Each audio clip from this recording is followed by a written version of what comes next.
My name is Ethan Collins.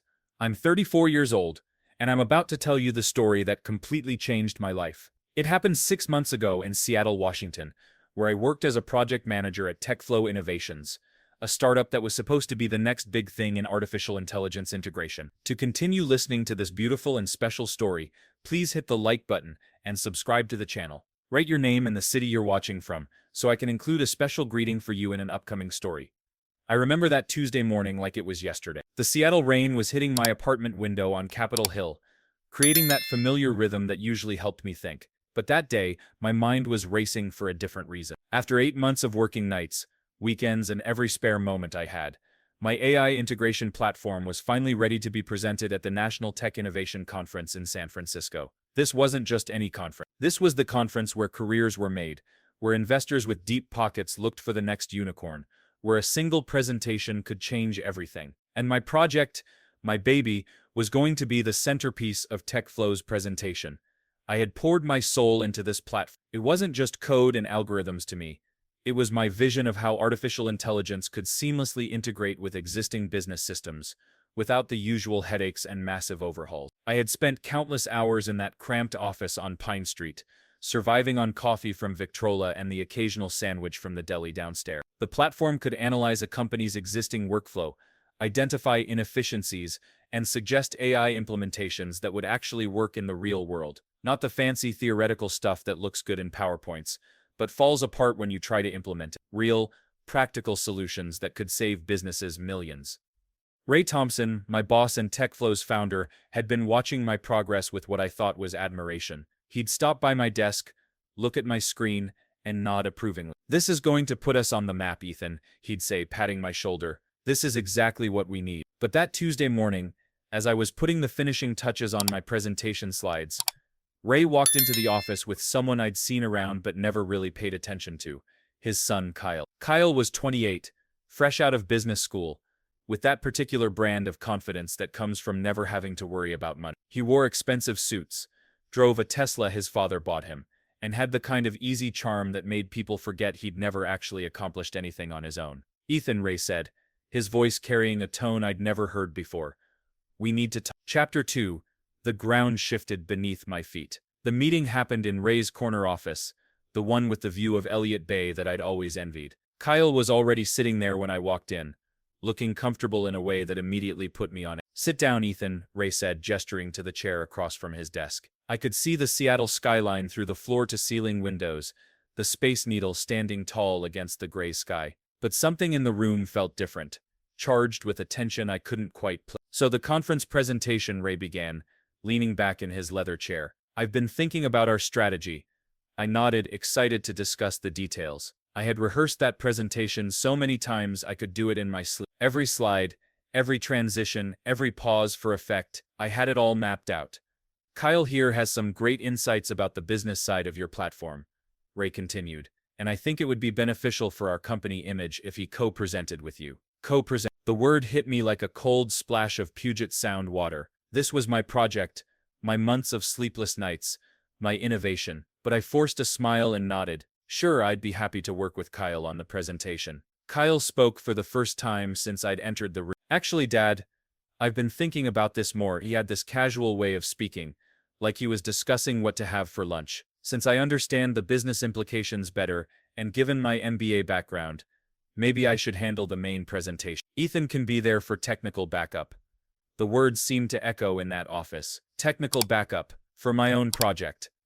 Ray was nodding along, as if this made perfect sense. "That's actually a great point, Kyle. Investors respond better to business-focused presentations anyway. Ethan, you'll still be there, of course. You can handle any technical questions that come up." I felt something crack inside my chest. Not break, exactly, but crack, like ice on a lake when the temperature drops too fast. I looked at Ray, this man I'd respected, who I'd thought saw my potential, who I'd believed would recognize my contribution. "I understand the business side too," I said, trying to keep my voice steady. "I've been working on the market analysis, the revenue projections, the implementation timelines. This platform isn't just technical, it's a complete business solution." Kyle leaned forward slightly. "I'm sure you've done great work on the technical aspects, Ethan, but business school really gives you a different perspective on how to present to investors. Trust me, This is better for everyone. Trust me, those words would haunt me for weeks. Chapter 3. I should have seen the signs. That night, I couldn't sleep. I kept thinking about every interaction I'd had with Ray over the past months, looking for signs I might have missed. The more I thought about it, the clearer it became that this wasn't a sudden decision. I walked to my kitchen and made coffee, even though it was past midnight. My apartment was small but cozy, with a view of the city lights that usually calmed me. That night, those lights just reminded me of all the dreams I'd had about where this project could take me. 3 weeks earlier, Ray had asked me to prepare a comprehensive documentation package for the platform. Just for internal purposes, he'd said. We need everything documented properly. I'd spent days creating detailed specifications, code documentation, business use cases, market analysis, everything someone would need to understand and present the project. 2 weeks before that, he'd suggested Kyle start attending our team meet. He's learning the business, Ray had explained. It's good for him to see how projects develop. Kyle had sat quietly in those meetings, asking occasional questions that seemed innocent enough at the time. And just last week, Ray had insisted that Kyle review my presentation slide. Fresh eyes, he'd called it. Kyle had made suggestions about the flow, the business terminology, the investor-focused language. I'd thought he was trying to be helpful. Now sitting in my dark kitchen, with rain still pattering against the windows, I realized I'd been systematically prepared for my own replacement. The next morning, I went to work early. The TechFlow office was in one of those converted warehouses in the South Lake Union area, Amazon's backyard. It was supposed to feel innovative and startup-y, but that morning it just felt cold. I found Kyle already at a conference room, my presentation materials spread across the table. He was on the phone, speaking in that confident tone that came so naturally to him. Right, exactly, he was saying to whoever was on the other end. The AI integration platform leverages machine learning algorithms to optimize business workflow efficiency. It's revolutionary. Really, my words, my explanations, coming out of his mouth like they'd always belonged to him. When he hung up, he noticed me standing in the doorway. Oh hey Ethan, I was just talking to one of Dad's investor contacts, giving them a preview of what we'll be presenting. They're really excited. We'll be presenting, but I wasn't going to be presenting anything. Chapter 4. The moment I lost myself. The conference was held at the Moscone Center in San Francisco. I'd been to the city many times. The drive down I-5 from Seattle was familiar. The sight of the Golden Gate Bridge usually filled me with excitement. This time, it felt like I was driving to my own funeral. TechFlow had a booth in the main exhibition hall, and our presentation was scheduled for the second day of the conference. Ray had booked us rooms at a nice hotel in Union Square, and under normal circumstances, I would have been thrilled to be there. The night before our presentation, we had dinner at a seafood restaurant near Fisherman's Wharf. Ray was in an expansive mood, talking about the future of TechFlow, about the investors who would be in attendance, about the potential for massive growth. Kyle was equally confident, discussing his presentation strategy, his plans for fielding questions, his vision for how the platform could be marketed. He spoke about my platform like he'd been part of its development from day one. I sat there eating Dungeness crab and listening to them plan my professional assassination, and I realized something terrible. I was going to let it happen. I was going to sit in that audience tomorrow, watch Kyle present my work to hundreds of industry professionals and investors, and do nothing about it. That night, alone in my hotel room, overlooking the bustling streets of downtown San Francisco, I stared at the ceiling and tried to figure out when I'd become such a coward. When had I started accepting that my contributions didn't matter? When had I decided that keeping my job was more important than keeping my dignity? The presentation was scheduled for 2 p.m. in the main auditorium. At 1:30, I was backstage with Ray and Kyle. The auditorium was packed. I could hear the murmur of hundreds of conversations through the curtain. These were the people I dreamed of presenting to, the investors and industry leaders who could change everything. Kyle was doing last-minute prep, going through note cards with my bullet points written on them. Ray was networking with other speakers, introducing Kyle as our brilliant young project leader. At 1:45, Ray came over to me. You ready for this, Ethan? Kyle's going to do great up there. I nodded, though I felt anything but ready. What exactly do you want me to do during the presentation? Just be there for technical support, Ray said. If anyone has specific implementation questions that Kyle can't handle, you can jump in. But honestly, he's got this covered. You've done great work getting us to this point. getting us to this point, like I was a stepping stone, not the architect. Chapter 5. The theft happened in broad daylight. The auditorium lights dimmed, and Kyle walked onto that stage like he owned it. I was sitting in the third row, close enough to see every slide I'd created, to hear every word I'd written. "Good afternoon," Kyle began, his voice carrying easily through the sound system. "I'm Kyle Thompson from TechFlow Innovations, and I'm here to introduce you to what I believe is the future of AI business integration.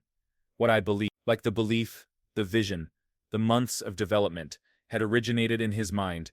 He clicked to the first slide, my slide, with the platform overview I'd designed. For the past year, I've been developing a revolutionary approach to artificial intelligence integration that solves the most persistent problems businesses face when trying to implement AI solutions. The lies came so smoothly, so confidently, that for a moment I almost believed them myself. The presentation continued, and it was flawless. Kyle had memorized every transition, every explanation, every technical detail that I'd spent months perfecting. He answered questions from the audience with authority, using examples and case studies that I'd researched and developed. But here's what really killed me. He was good at it. Kyle had that natural presenter's charisma that I'd always lacked. He made my complex technical concepts sound accessible and exciting. He made the business case in a way that had investors leaning forward in their seats. Halfway through the presentation, during a detailed explanation of the platform's machine learning algorithms, Kyle paused and said, "Of course, I had some excellent technical support from my team member Ethan Collins, who helped with some of the implementation details. 8 months of my life reduced to some implementation details."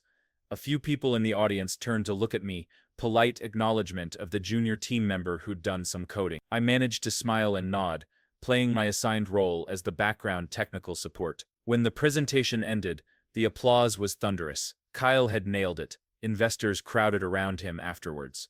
Business cards were exchanged. Meeting schedules were discussed. Ray beamed with pride, introducing his son to potential partners and funders.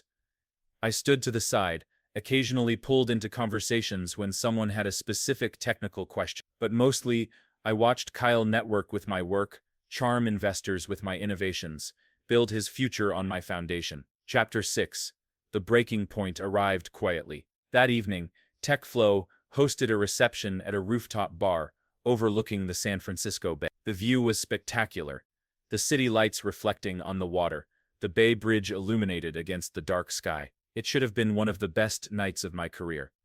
Instead, I stood at the edge of the crowd, nursing a beer and watching Kyle work the room. He was in his element, effortlessly moving from group to group, discussing his platform with potential investors and partners. I overheard him telling a group from a major venture capital firm. The breakthrough came when I realized that most AI integrations fail because they try to replace existing systems instead of enhancing them. So I designed this platform to work with what companies already have. When I realized, my insights, presented as his eureka moments. Ray joined the group, and I heard him say, "Kyle's always been brilliant with systems thinking. Even as a kid, he could see patterns that others missed." That's when something inside me finally snapped. Not loudly, not dramatically, but with the quiet finality of a door closing. I walked back to my hotel that night, through the streets of San Francisco, past the cable car tracks and the late-night diners, and I made a decision that would change everything. I wasn't going to fight for credit on this project. It was already too late for that. But I wasn't going to let my work be used to build someone else's empire while I remained invisible. Over the next 2 days, while Ray and Kyle celebrated their successful presentation and met with interested investors, I made a series of phone calls. Not angry calls, not vindictive calls, but professional calls to every client and partner I'd been working with over the past year. You see, while I'd been developing the AI platform, I'd also been building relationships. I was the one who'd reached out to potential pilot customers, who'd negotiated partnership agreements, who'd convinced other companies to integrate with our solution. Ray and Kyle might have thought I was just the technical guy, but I'd been doing business development too. I called Marcus Chen at Dataflow Systems, where we had a pending integration deal worth. I called Sarah Rodriguez at CloudTech Solutions, where we were negotiating a partnership that could have generated $5 million revenue over 2 years. I called James Patterson at Enterprise AI, where we had a signed letter of intent for a 1. Chapter 7. I made the calls that changed everything. The first call was the hardest. Marcus Chen and I had developed a real professional relationship over the past 6 months. Dataflow was excited about implementing our AI platform, and we'd spent weeks working out the technical specifications. "Hey Marcus," I said, calling him from my hotel room overlooking Union Square. "I need to talk to you about the TechFlow integration project." "Ethan, great timing," Marcus replied. "I saw the conference presentation online. Impressive work. When can we start the implementation phase?" That's when I realized something important. Marcus and all my other contacts thought I was still the person they'd be working with. They didn't know about Kyle, about the change in project leadership, about how I'd been pushed to the background. "That's actually what I need to discuss," I said carefully. "There have been some changes at TechFlow regarding project management and client relationships. I won't be leading the implementation on your project." "What do you mean? You're the one who designed this whole system. You're the one who understands our integration needs." I took a deep breath. The person who presented at the conference, Kyle Thompson, will be taking over all client relationships going forward. "But Marcus, I need to be honest with you about something." I told him the truth, not in a bitter way, not trying to sabotage anyone, but simply explaining that the person who would now be managing his project had not been involved in its development. I explained that Kyle, while capable, didn't have the deep technical knowledge or the understanding of Dataflow's specific needs that the project would require. "If you're not going to be involved," Marcus said after a long pause, "then I need to reconsider this entire arrangement. You were the reason we chose TechFlow. Your understanding of our systems, your technical expertise, that was the foundation of this deal." "I understand completely," I said. "You should do what's best for Dataflow." By the end of that conversation, Marcus had decided to put the integration on hold pending further review. The call with Sarah Rodriguez at CloudTech went similarly. Sarah was even more direct. "Ethan, you've been our primary contact for 8 months. You know our infrastructure, our challenges, our goals. If you're not going to be managing this partnership, then we need to reconsider whether TechFlow is the right fit for us." One by one, I made the call, not to sabotage TechFlow, but to be honest about the changes that had occurred and what they would mean for ongoing projects. I owed these people the truth. They deserved to know that the person they'd been working with, the person who understood their needs and had designed solutions specifically for them, would no longer be their primary contact. Chapter 8.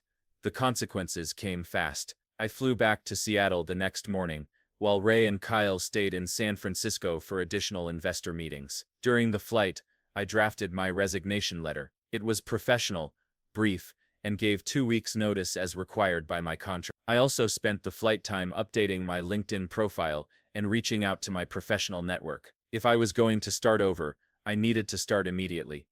When I got back to the TechFlow office that Thursday morning, I found 3 voicemail messages waiting for me. Marcus Chen, Sarah Rodriguez, and James Patterson had all called to formally withdraw from their agreements with TechFlow. By Friday afternoon, the impact was becoming clear. Ray called me from San Francisco, his voice tight with stress. "Ethan, what the hell is going on? I've got clients pulling out of deals, partners putting agreements on hold. Everyone's asking where you are, why you're not going to be managing their projects." I told them the truth, I said simply, that Kyle would be taking over project management and client relationships.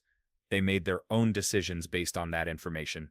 You can't just destroy months of work like this." "I didn't destroy anything, Ray. I just informed our clients about the changes in project leadership. They have every right to reconsider their agreements based on new information." There was a long silence on the other end of the line. Finally, Ray said, "We need to talk when I get back. Don't make any hasty decision." But I'd already made my decision. On Monday morning, I submitted my resignation letter and began my 2-week notice period. The next 2 weeks were surreal. Kyle returned from San Francisco flush with excitement about potential investors, only to discover that most of TechFlow's pending revenue had evaporated. Ray tried everything to convince me to stay: salary increases, equity offers, promises of recognition and advancement. But it was too late for that. The trust was broken, and more importantly, I discovered something about myself during those phone calls. I had value beyond what Ray and Kyle had recognized. The clients hadn't been working with TechFlow because of the company's reputation or Kyle's charm. They'd been working with us because of my expertise, my understanding of their needs, my ability to create solutions that actually work. Chapter 9. The real victory wasn't revenge. My last day at TechFlow was on a Friday. I spent the morning documenting my remaining projects and organizing files for whoever would take over my responsibilities. Kyle avoided me completely, and Ray seemed deflated, older somehow. As I packed up my desk that afternoon, I realized something unexpected. I wasn't angry anymore. The burning resentment that had driven me to make those phone calls had transformed into something else. Clarity. I'd spent 8 months creating something I was proud of, and that work still existed. Kyle might have presented it. Ray might have claimed ownership of it, but I knew what I had accomplished. More importantly, I'd learned that my skills and knowledge were portable. I could create again, build again, innovate again. That weekend, I got a call from Marcus Chen. "Ethan, I've been thinking about our conversation. Dataflow is still interested in AI integration, but we want to work with you directly. Would you be open to consulting with us? Maybe helping us develop something customized for our specific needs?" Then Sarah Rodriguez called with a similar offer. Then James Patterson. By the end of the weekend, I had 3 potential consulting contracts and the beginnings of an idea that was bigger than anything I'd done at TechFlow. Instead of trying to create a one-size-fits-all platform like I had before, what if I focused on truly customized AI solutions? What if I worked directly with companies to understand their unique challenges and develop targeted solutions specifically for them? Within a month, I had registered my own LLC, Collins AI Solutions. Within 2 months, I had signed my first 3 clients: Dataflow, Cloud Tech, and Enterprise AI, the same companies that had pulled out of their TechFlow agreement. But here's the thing that surprised me most. I wasn't trying to compete with TechFlow or hurt Ray and Kyle. I was just doing what I'd always done: solving problems, creating solutions, building relationships with clients who valued my expertise. The work was harder as an independent consultant. I had to handle business development, project management, client relations, and technical development, all by myself. But it was also more rewarding than anything I'd done before, because every success was genuinely mine. Chapter 10: The Lesson I Never Saw Coming. 6 months later, I was working from a small office space in Fremont, a neighborhood in Seattle that was gentrifying but still had character. My consulting business was growing steadily, and I was happier with my work than I'd been in years. That's when I got an unexpected call from Ray Thompson. "Ethan," he said, his voice different than I remembered. Less confident, more thoughtful. "I wonder if we could meet for coffee. There are some things I need to say to you." We met at a cafe in Ballard, one of those places with exposed brick walls and carefully curated industrial lighting. Ray looked older, tired in a way that went beyond simple fatigue. "TechFlow is struggling," he said without preamble. "After you left, we couldn't deliver on the promises Kyle made at the conference. The platform worked, but implementation was a nightmare without your expertise. We lost credibility with investors. Clients started asking for refunds, and Kyle..." He paused, staring into his coffee cup. "Kyle couldn't handle the pressure. He's back in business school, getting his MBA in a different field." I waited for him to continue. "I made a terrible mistake," Ray said finally. "I let my desire to help my son succeed cloud my judgment about what was fair, what was right, what was best for the company. I took credit away from the person who deserved it and gave it to someone who hadn't earned." He looked up at me then, and I saw something I'd never seen before: genuine regret. "I'm not asking you to come back," he continued. "I know that ship has sailed, and honestly, you're probably better off without us. But I needed to apologize. What I did was wrong, and I've been living with that knowledge for months." I sat there for a moment, watching the Seattle traffic move past the cafe windows, thinking about anger and forgiveness, and the strange ways that life works out. "Thank you for saying that," I told him finally. "It means more than you know." "Kyle learned something too," Ray added. "He's realized that success without earning it isn't really success at all. He's starting over, trying to build something of his own this time." We talked for another hour about business, about family, about the lessons that only come from making serious mistakes. When we parted ways, I realized that my anger toward Ray and Kyle had completely disappeared, replaced by something I hadn't expected: gratitude. Because their betrayal, as painful as it had been, had forced me to discover my own strength. It had pushed me to take risks I never would have taken, to build something that was entirely my own. to realize that my value wasn't dependent on other people's recognition. Today, Collins AI Solutions has 12 employees and offices in both Seattle and San Francisco. We specialize in custom AI integration for mid-sized companies, and our approach, working closely with clients to understand their specific needs rather than trying to sell them a generic platform,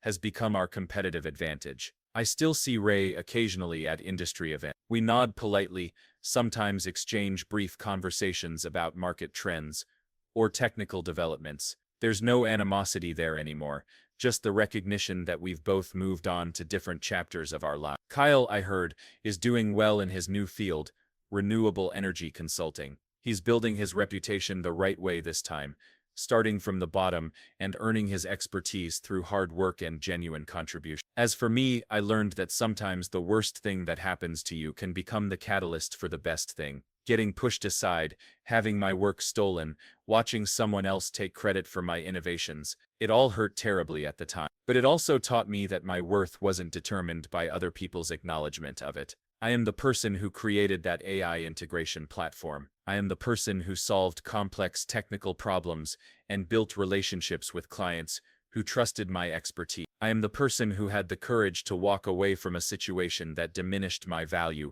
and the wisdom to build something better from scratch. And that knowledge, the deep, unshakable understanding of my own capabilities and worth, is something that no one can ever take away from me again.